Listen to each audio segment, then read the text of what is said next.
Hello, I'm shooting this week's video from my kitchen where I'm standing in front of the giant pile of dishes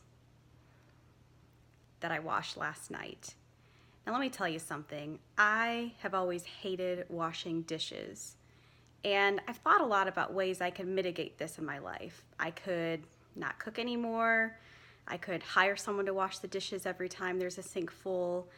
I could eat off paper plates. But no matter what strategy I thought about, it never was better than the alternative of just sucking it up and doing the dishes. Now, I hear a lot of people say the same thing about networking. Like, oh, I can't stand networking, but I guess I'm gonna have to do it if I want to get that new job or promotion, or heck, at least meet new people in my city. That's why I'm comparing these two things, particularly in week 26. So this is the halfway point of 52 weeks of meaningful connections. And if you have stuck with me this entire time, if you watched all these videos or read most of the content, thank you so much. And you can always go catch up and do that if you haven't yet. But at this halfway point, what's changed for you?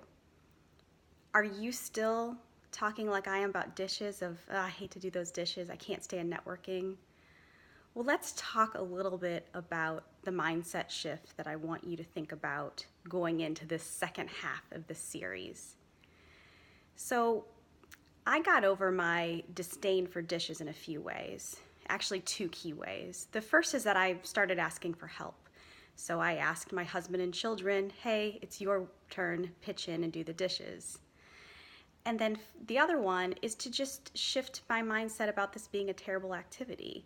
And in order to make it more fun, I would listen to a podcast, turn on some music, catch up with an audiobook, and all of a sudden pairing those activities didn't seem so terrible. And you can think about networking the same way. Because here's the thing, these dishes, they're never going to go away. And that's what I point out in the blog this week. Things like chores and even things like networking or our infinite games. There is no ending to these. There is no 5 steps and you're there. That's why I made this a 52-week series. If I had the 5 steps to being an amazing networker, we wouldn't be shooting this video right now. You'd just be out there doing it.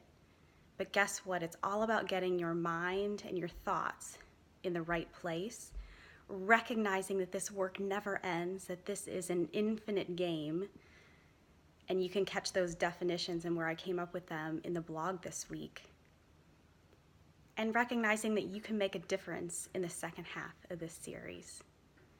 So I'm gonna go get these dishes put away, and you start to think about how networking and connecting with others has changed for you in the last 26 weeks, and what you're going to do to shift your mindset to make the next 26 weeks even better. Thanks so much. We'll catch you here next week.